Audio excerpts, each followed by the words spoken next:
Bem-vindo ao Contos da Meia-Noite. Aqui é a Fran. A partir de agora, o medo não pede licença. Apague as luzes, coloque os fones, feche os olhos e não olhe para trás. A história já começou.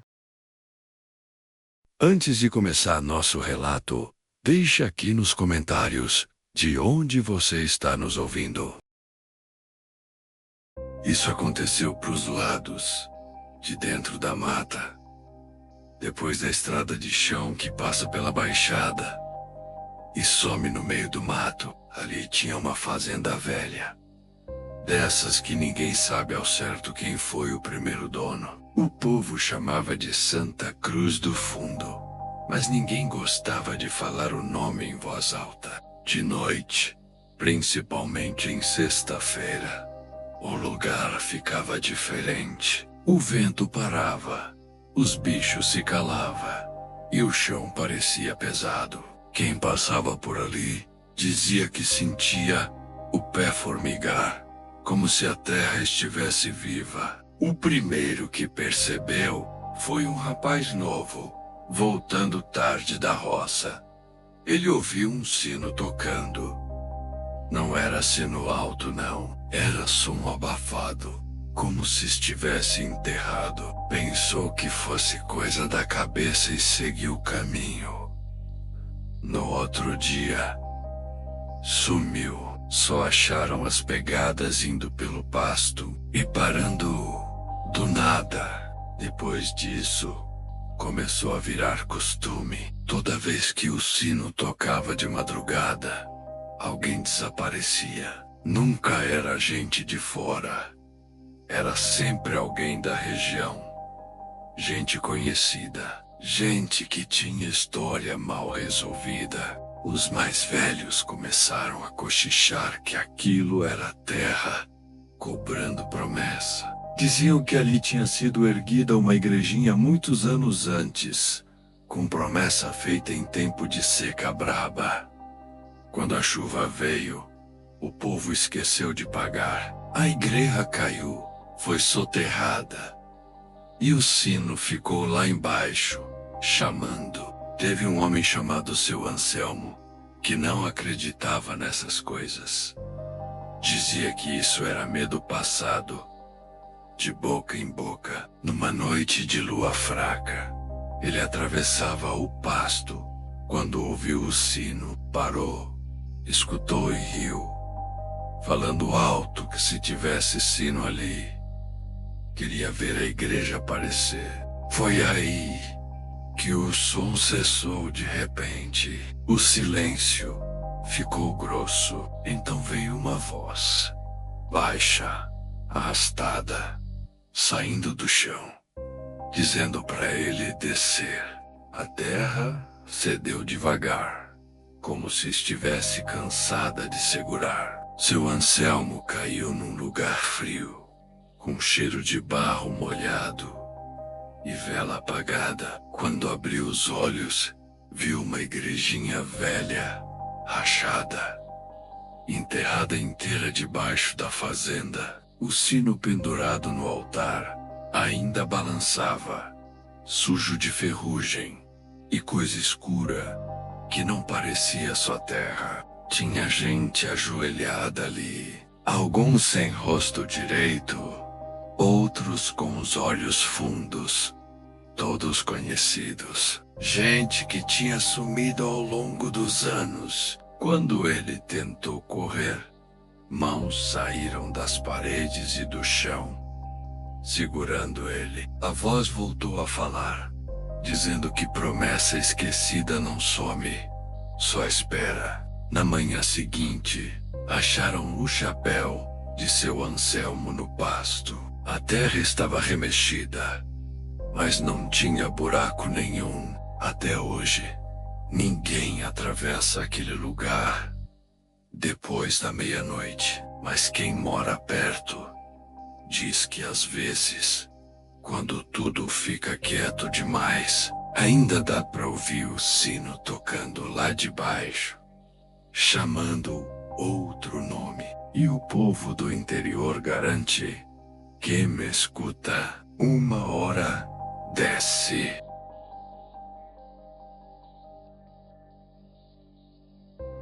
Isso foi contado por um tropeiro velho, já quase sem dentes, que só aceitava falar depois do terceiro gole de pinga. Ele dizia que aconteceu numa estrada de boi, dessas que passam no meio do nada, onde o mato cresce torto e o sol quase não entra. Nessa estrada tinha uma coisa estranha.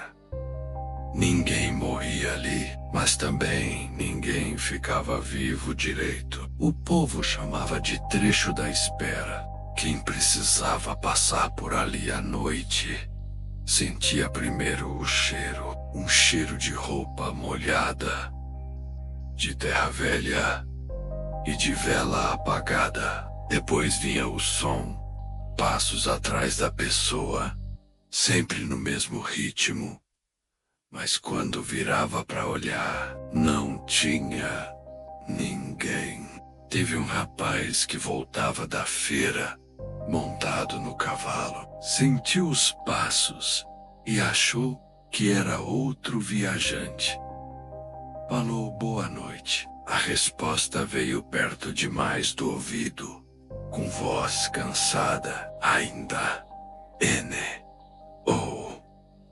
O cavalo empinou, suando frio. Quando o rapaz conseguiu olhar para o lado, viu um homem andando junto, sem levantar poeira, com um rosto inchado, como quem ficou tempo demais na água, os olhos abertos, parados, olhando para a frente. O homem andava, mas não mexia as pernas direito. Parecia que o chão é que se movia para levar ele. O rapaz tentou correr, mas o homem falou de novo. Quem passa aqui, ajuda.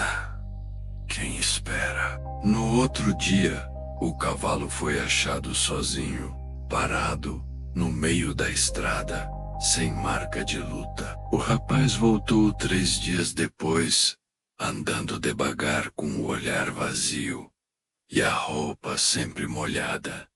Mesmo no sol quente, não falava mais, só sentava perto da estrada, olhando o nada. Depois disso, o povo percebeu um padrão. Quem passava pelo trecho da espera nunca sumia de vez. Voltava, mas ficava diferente. A pessoa começava a sair de noite, ficar parada no escuro, e depois de um tempo, desaparecia de vez.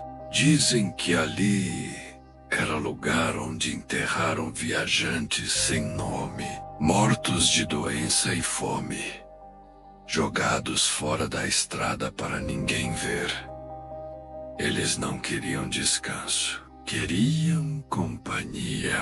Até hoje, quem mora perto jura que vê gente andando naquela estrada de madrugada, sempre com roupa molhada, passo arrastado e olhos abertos demais. E se alguém te chamar no escuro, naquela estrada, com voz mansa e triste, Ene, ou responda, porque quem responde fica esperando também.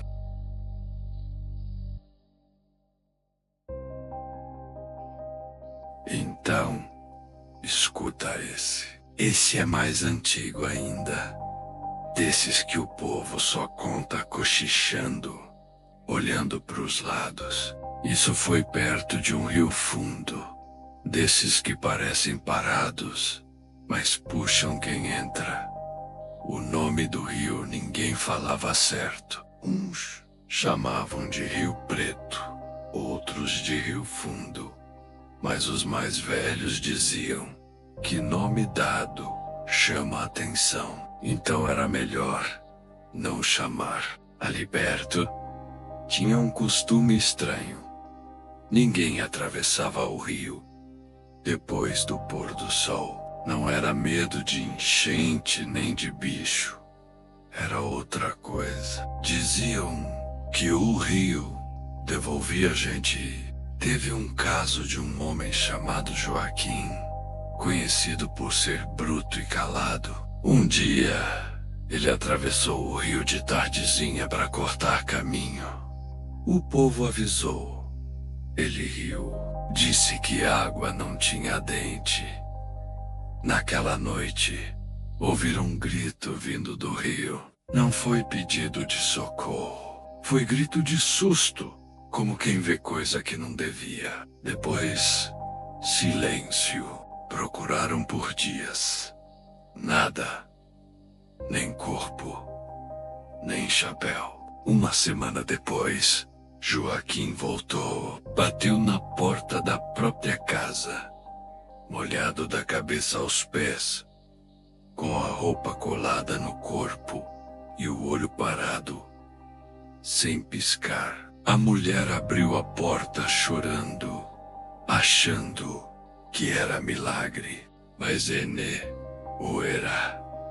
Ele entrou, sem falar nada, sentou na cadeira, ficou ali até amanhecer. Quando o sol saiu, a água começou a pingar do chão, como se o rio estivesse dentro dele. Depois disso, Joaquim passou a sair toda a noite. Caminhava em direção ao rio.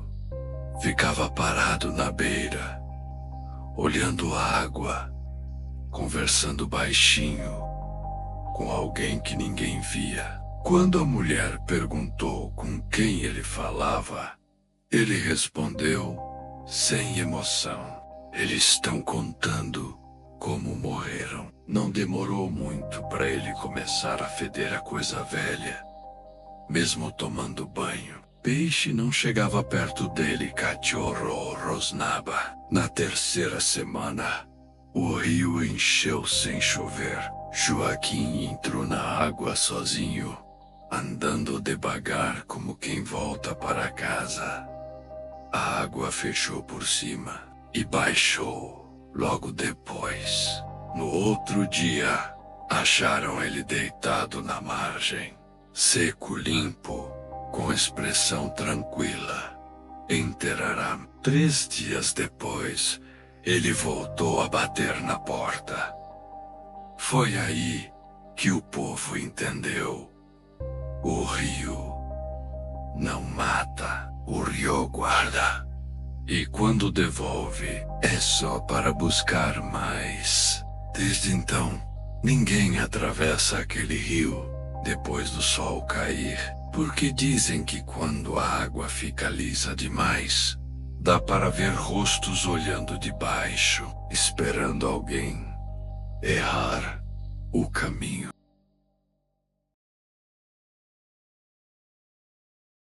Isso foi numa casa velha, dessas feitas de barro e madeira escura, lá depois da curva do engenho.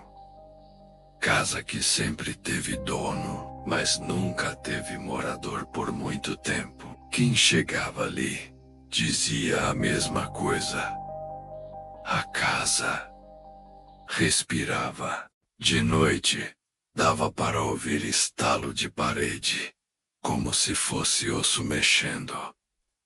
O chão rangia, mesmo sem ninguém andar. E tinha sempre a sensação de que alguém estava atrás, parado, esperando você virar. Uma família tentou morar lá, gente simples, sem saber da fama. Na primeira semana, ouviram passos no forro. Na segunda, começaram a achar marcas de mão nas paredes. Mãos pequenas, como de criança, mas altas demais coas no teto.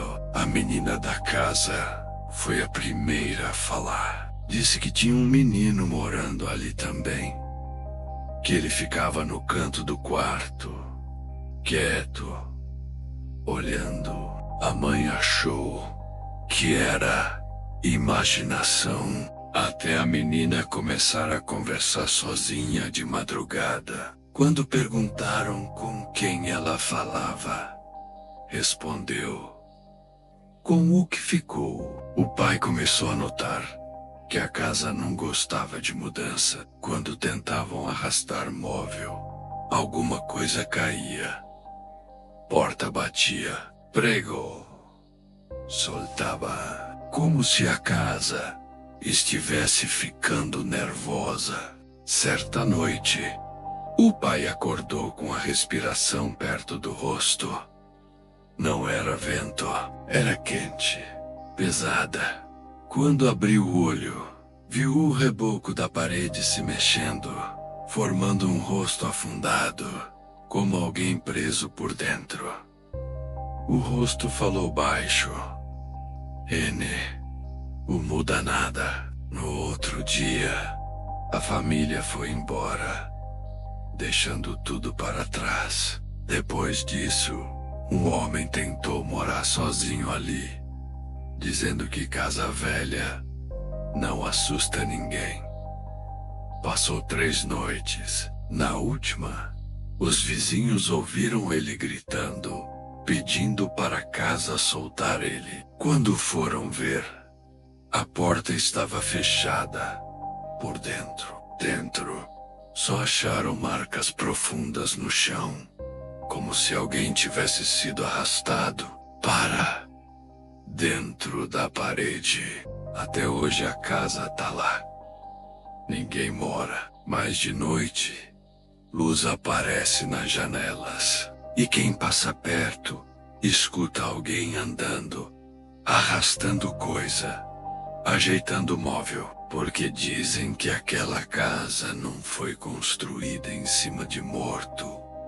Ela foi construída para guardar. E quem tenta morar ali, vira parte da casa também. Isso aconteceu numa estrada estreita cercada de mato alto, onde o povo só passava de dia. De noite ninguém ia, não por medo de bicho, mas por causa do que chamavam de o chamador. Ninguém nunca viu ele direito, só ouviu. Quem passava tarde demais escutava o próprio nome sendo chamado, com voz conhecida. Às vezes parecia mãe, às vezes pai, às vezes alguém já morto. O som vinha sempre do mato, nunca da estrada. Teve uma moça que voltava da casa da tia, ouviu a voz da mãe chamando. Parou na hora, porque a voz era igualzinha. Pensou que tinha acontecido alguma coisa. Deu 2 passos pro mato e a voz ficou mais perto, chamando de novo. Quando ela respondeu, sentiu o ar gelar. A voz mudou, ficou grossa e lenta. Disse que agora ela podia entrar. No outro dia, acharam a moça sentada no meio da estrada, viva, mas sem falar. O cabelo estava branco de um lado só da cabeça. Nunca mais disse palavra nenhuma, só tapava os ouvidos quando alguém chamava o nome dela. Depois disso, o povo começou a reparar que quando alguém era chamado naquela estrada e respondia, começava a adoecer, ficava fraco, com sono pesado, dizendo que sonhava com gente pedindo ajuda no mato. Os mais velhos explicavam que aquilo não matava de uma vez. Aquilo aprendia a voz da pessoa. Cada resposta deixava o chamador mais parecido, até o dia em que ele já não precisava mais chamar. Hoje, ninguém responde se escutar o próprio nome naquela estrada. Quem mora perto ensina até criança pequena. Se ouvir alguém chamar no escuro, abaixa a cabeça, apressa o passo e não fala nada. Porque no interior se diz uma coisa antiga: quem chama de noite não quer conversa, quer lugar. Isso aconteceu pros lados de dentro da mata. depois da estrada de chão que passa pela baixada e some no meio do mato. Ali tinha uma fazenda velha, dessas que ninguém sabe ao certo quem foi o primeiro dono. O povo chamava de Santa Cruz do Fundo, mas ninguém gostava de falar o nome em voz alta. De noite, principalmente em sexta-feira, o lugar ficava diferente. O vento parava, os bichos se calavam e o chão parecia pesado. Quem passava por ali dizia que sentia o pé formigar, como se a terra estivesse viva. O primeiro que percebeu foi um rapaz novo, voltando tarde da roça. Ele ouviu um sino tocando. Não era sino alto, não. Era som abafado, como se estivesse enterrado. Pensou que fosse coisa da cabeça e seguiu o caminho. No outro dia, sumiu. Só acharam as pegadas indo pelo pasto e parando do nada. Depois disso, começou a virar costume. Toda vez que o sino tocava de madrugada, alguém desaparecia. Nunca era gente de fora. Era sempre alguém da região. Gente conhecida. Gente que tinha história mal resolvida. Os mais velhos começaram a cochichar que aquilo era terra, cobrando promessa. Diziam que ali tinha sido erguida uma igrejinha muitos anos antes, com promessa feita em tempo de seca braba. Quando a chuva veio, o povo esqueceu de pagar. A igreja caiu, foi soterrada. E o sino ficou lá embaixo, chamando. Teve um homem chamado seu Anselmo, que não acreditava nessas coisas. Dizia que isso era medo passado, de boca em boca. Numa noite de lua fraca, ele atravessava o pasto, quando ouviu o sino. Parou, escutou e riu, falando alto que se tivesse sino ali, queria ver a igreja aparecer. Foi aí que o som cessou de repente. O silêncio ficou grosso. Então veio uma voz, baixa, arrastada, saindo do chão, dizendo para ele descer. A terra cedeu devagar, como se estivesse cansada de segurar. Seu Anselmo caiu num lugar frio, com cheiro de barro molhado e vela apagada. Quando abriu os olhos, viu uma igrejinha velha, rachada, enterrada inteira debaixo da fazenda. O sino pendurado no altar ainda balançava, sujo de ferrugem e coisa escura que não parecia só terra. Tinha gente ajoelhada ali, alguns sem rosto direito, outros com os olhos fundos, todos conhecidos. Gente que tinha sumido ao longo dos anos. Quando ele tentou correr, mãos saíram das paredes e do chão, segurando ele. A voz voltou a falar, dizendo que promessa esquecida não some, só espera. Na manhã seguinte, acharam o chapéu de seu Anselmo no pasto. A terra estava remexida, mas não tinha buraco nenhum. Até hoje, ninguém atravessa aquele lugar depois da meia-noite. Mas quem mora perto diz que às vezes, quando tudo fica quieto demais, ainda dá para ouvir o sino tocando lá de baixo, chamando outro nome. E o povo do interior garante: quem me escuta, uma hora desce. Bem-vindo ao Contos da Meia-Noite.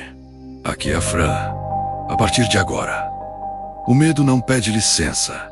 Apague as luzes, coloque os fones, feche os olhos e não olhe para trás. A história já começou. Isso não aconteceu comigo. Aconteceu com Benedito Rocha. E ele nunca mais conseguiu contar tudo sem parar no meio. Naquela noite, ele voltava montado, como sempre fez a vida inteira. O caminho cortava o pasto velho do seu Ambrósio, um trecho que ninguém gostava de passar, depois de escurecer, mas que não tinha desvio. Era isso, ou dar quase 2 léguas a mais. O cavalo começou a errar um passo antes mesmo de qualquer barulho. Primeiro tropeçou, depois travou as pernas. Por fim, virou o pescoço, tentando voltar, respirando curto, com a espuma já se formando no canto da boca. Benedito achou que fosse cobra, tatu, qualquer coisa. Desceu, puxou o cabresto, falou baixo com o bicho. Foi quando o cheiro chegou. Veio pesado, direto, como quando se passa ferro quente em couro ainda molhado. Um cheiro que grudava no fundo da garganta e fazia salivar sem vontade. Benedito engoliu seco e sentiu o estômago virar. O cavalo relinchou fino, um som que Benedito nunca tinha ouvido sair dele. Então o chão começou a vibrar. Não como galope, era mais lento, descompassado. Ferro raspando em pedra, arrastado. Quando Benedito levantou a cabeça, viu, primeiro, o corpo. Era grande demais, largo demais no peito. O dorso subia e descia num ritmo estranho, como se os músculos se contraíssem fora de hora, ondulando sob a pele escura. A cada passo, as ferraduras afundavam no chão mole, deixando marcas fundas. Onde devia haver cabeça, o ar tremia. O fogo não subia. Ficava preso, rodando, como se estivesse sendo puxado para dentro. O cavalo arrancou. Não foi decisão de Benedito. O animal puxou com tudo, girou o corpo e disparou em desespero. A corda esticou de uma vez só. Benedito ainda tentou segurar, e foi aí que perdeu o chão. Foi arrastado alguns metros, rolou, bateu as costas e caiu debaixo da cerca de arame farpado. O impacto arrancou o ar do peito. O farpo entrou nas costas e prendeu a camisa. Quando tentou se mexer, sentiu o ferro rasgar mais fundo. Cada respiração doía. O cavalo seguiu em disparada, sumindo na estrada. Benedito ouviu o som dele se afastando. E depois, bem mais perto, um barulho seco, um estalo curto. Outro. Depois um som pesado, abafado, como coisa grande se debatendo pouco tempo. O cavalo não relinchou. O silêncio voltou grosso, esmagando. Os passos se aproximaram. A terra tremia a cada pisada. O calor chegou antes do corpo. Benedito sentiu a pele arder, o suor brotar frio. Tentou rezar, mas a boca não formava as palavras certas. A língua parecia inchada.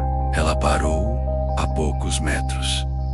Benedito não viu o rosto, só sentiu o calor apertar mais. O fogo iluminava a cerca, projetando sombras tortas no chão. A coisa deu a volta lenta ao redor dele, arrastando as ferraduras. Onde passava, o capim escurecia, murchando na hora.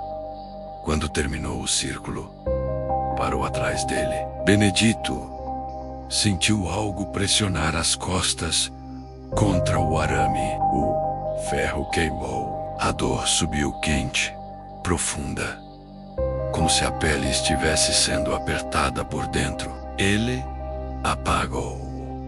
Ao amanhecer, encontraram Benedito ainda preso à cerca, vivo, respirando curto. As costas estavam marcadas por afundamentos arredondados, em pares, fundos demais, cercados de pele roxa e inchada. No centro, a carne estava dura, ressecada, como passada em brasa. O cavalo foi achado mais tarde, a uns 300 metros dali, caído de lado, as ferraduras ainda presas, o chão todo marcado ao redor, como se tivesse tentado correr sem sair do lugar. Benedito nunca mais passou por aquele caminho. Quando alguém perguntava o que viu, ele só dizia: ela passou perto demais para matar. E mudava de assunto. Se o silêncio aí do seu lado ficar estranho, continue ouvindo. Este é só mais um relato. Esse relato foi registrado no interior do Nordeste, entre as décadas de 1940 e 1950. Não existe documento oficial sobre o ocorrido, apenas relatos repetidos por moradores antigos da região, sempre com os mesmos detalhes. A casa ficava afastada da vila, feita de barro, abandonada após a morte de um antigo fazendeiro, que, segundo a tradição local, teria enterrado parte de sua fortuna no quintal antes de morrer. Moradores afirmam que, por muitos anos, Pessoas sonharam com o local. Os sonhos eram parecidos. Um pote enterrado, uma luz fraca saindo da terra e uma voz avisando que a botija não poderia ser retirada por completo. Um desses homens foi identificado apenas como autor, agricultor da região. Na quarta noite, após os sonhos começarem, ele decidiu ir até o local. Levou ferramentas bela e bebida, como era costume nas tentativas de desenterrar Botija. Relatos dizem que ele começou a cavar por volta da meia-noite. Vizinhos afirmaram ter ouvido gritos naquela madrugada. No dia seguinte, autor apareceu com dinheiro, pagou dívidas antigas, comprou terras e chegou a comentar que tinha sido abençoado. No entanto, seu comportamento mudou rapidamente. Parou de dormir, dizia ouvir passos à noite e afirmava que alguém o observava de dentro do quarto. Cerca de 20 dias depois, autor foi encontrado morto em sua cama. O laudo da época, feito de forma precária, indicava a quebra do pescoço, sem sinais de luta ou invasão. Um detalhe, nunca explicado: havia fragmentos de barro e moedas antigas dentro de sua boca. Após a morte, moradores relataram luzes estranhas no quintal da casa abandonada. Animais se recusavam a passar pelo local. Tentativas de fechar o buraco onde a botija teria sido retirada falharam. A terra cedia sozinha. Hoje, ninguém mais cava. A crença local é clara: botija não é tesouro, é pacto. E pacto quebrado sempre cobra. Se o silêncio aí do seu lado ficar estranho, continue ouvindo. Este é só mais um relato. Esse caso é antigo e ainda é comentado em cidades pequenas do interior de Minas Gerais. Não aparece em jornal, não tem registro policial detalhado, só testemunhas que juram que aconteceu. À beira de uma estrada de terra havia uma cruz simples, de madeira, sem nome, sem data. Diziam que marcava o lugar onde um homem morreu atropelado, fugindo de algo que ninguém nunca soube explicar. O detalhe estranho: a cruz não ficava no mesmo lugar. Motoristas afirmavam vi-la à esquerda da estrada. Outros juravam que ela aparecia à direita. Alguns diziam que depois de uma curva, ela simplesmente surgia no meio do caminho, obrigando o carro a frear bruscamente. Um caminhoneiro contou que certa noite parou para verificar se alguém tinha derrubado a cruz. Ao se aproximar, viu que a madeira estava fresca, como se tivesse sido fincada naquele dia. Quando voltou para o caminhão, a cruz não estava mais lá. Dias depois, um rapaz da região decidiu investigar. Foi até o local de madrugada e fincou a cruz no chão, marcando o ponto exato com pedras e galhos. Na manhã seguinte, a cruz estava cerca de 10 metros adiante. Ele tentou de novo, e de novo. Na terceira vez, deixou uma câmera simples apontada para a estrada. A gravação nunca foi recuperada. Só encontraram a câmera jogada no mato, quebrada, e a cruz fincada bem na frente da casa do rapaz. Na mesma semana, ele se mudou da cidade. Hoje, moradores evitam passar por aquela estrada à noite. Quem passa jura que às vezes vê uma cruz no retrovisor, mas quando olha de novo, não vê mais nada. Se o silêncio aí do seu lado ficar estranho, continue ouvindo. Este é só mais um relato. Esse caso circula há décadas no interior do Brasil. Não há registros oficiais de interdição, mas todos na cidade sabem qual é a casa. Ela fica numa rua comum, num bairro habitado. Não é isolada, não é antiga demais, não parece abandonada. O problema é que ninguém consegue morar nela. A casa já foi alugada e vendida várias vezes. Famílias diferentes, sempre com a mesma promessa: agora vai. A primeira semana costuma ser normal. Na segunda, começam os barulhos. Passos no corredor, portas ranendo móveis, sendo arrastados à noite. Na terceira, alguém sempre vê. Alguns relatam uma sombra parada no fundo do quintal. Outros dizem ver uma mulher sentada na sala, de costas, olhando para a parede. Nunca se vira, nunca fala. Uma família tentou ignorar. Colocaram câmera na sala. Na gravação, às 2h48 da madrugada, a sala parece vazia. De repente, a imagem escurece por alguns segundos.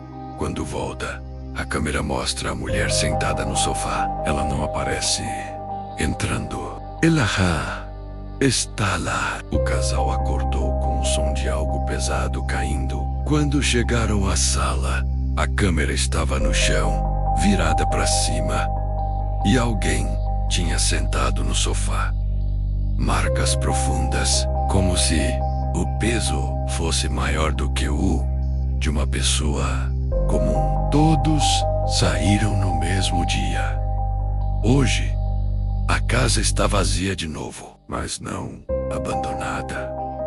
Luzes acendem sozinhas. O portão aparece aberto pela manhã e moradores juram que às vezes vem alguém na janela. O detalhe mais perturbador: quem passa e olha por tempo demais sente a certeza de que a casa está escolhendo o próximo morador. Se o silêncio aí do seu lado ficar estranho, continue ouvindo. Este é só mais um relato.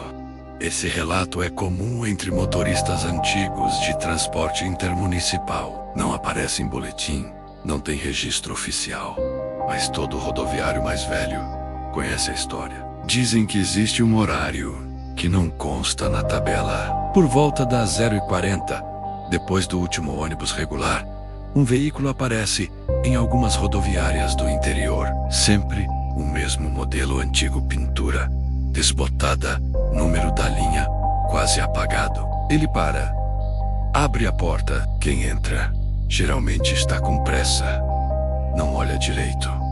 O motorista não fala nada, não cobra passagem. O ônibus anda rápido demais, não faz paradas. As luzes internas piscam. Alguns passageiros percebem que o trajeto não bate com a estrada conhecida. Um sobrevivente contou que, ao olhar para os outros bancos, percebeu que ninguém se mexia. Pessoas sentadas, olhando para frente, imóveis demais. Algumas tinham marcas no pescoço, outras hematomas no rosto. Quando o ônibus freou bruscamente, ele se jogou para fora antes que a porta fechasse. Caiu no acostamento. O ônibus seguiu. Horas depois, foi encontrado desorientado, a quilômetros dali. Ao ser questionado, descreveu o veículo com detalhes. Um funcionário da rodoviária empalideceu. Aquele ônibus tinha se envolvido num acidente grave anos antes. Caiu numa ribanceira. Não houve sobreviventes. Até hoje, motoristas evitam rodoviárias depois da meia-noite. E se um ônibus parar fora do horário, ninguém entra. Se o silêncio aí do seu lado ficar estranho, continue ouvindo. Este é só mais um relato. Esse caso circula entre membros antigos de uma igreja pequena do interior. Não existe registro oficial do ocorrido. O vídeo nunca foi divulgado. Só restaram relatos de quem assistiu. O batismo aconteceria num rio raso, perto da cidade. Era comum filmarem tudo: oração, mergulho, aplausos. Um evento simples no início da gravação. Tudo parecia normal. O pastor entrou na água com uma jovem que seria batizada. Ela estava nervosa, mas sorria. Quando foi submersa, o vídeo apresentou uma falha rápida, um corte estranho, como se alguém tivesse puxado a fita. Quando a imagem voltou, a jovem ainda estava debaixo d'água. O pastor tentava puxá-la, mas ela parecia pesada demais. Pessoas começaram a gritar, achando que fosse nervosismo. Então a jovem abriu os olhos Quem viu a gravação diz que os olhos não eram dela, eram escuros demais, parados, olhando direto para a câmera. A jovem começou a se debater com uma força impossível. O pastor caiu para trás.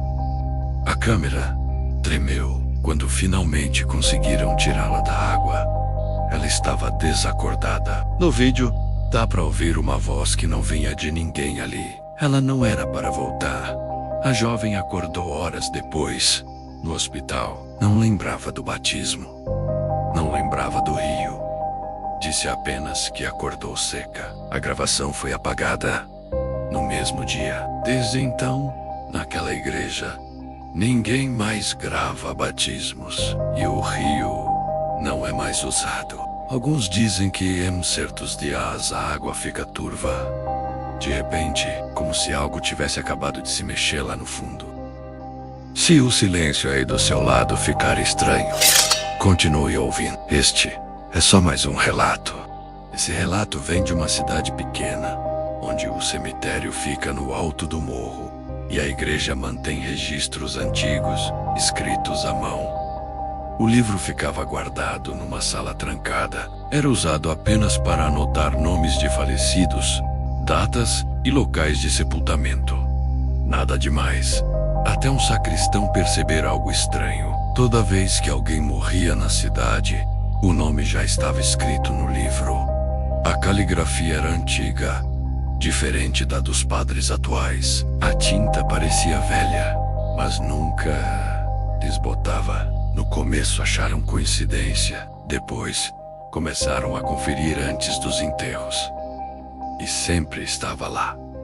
Nome completo, data exata. Às vezes até o horário. Um dia, por curiosidade, o sacristão folheou páginas futuras. Datas que ainda não tinham chegado. Encontrou nomes de pessoas vivas. Entre eles, o dele. A data era dali a 3 dias. Ele tentou rasgar a página. A folha não rasgava.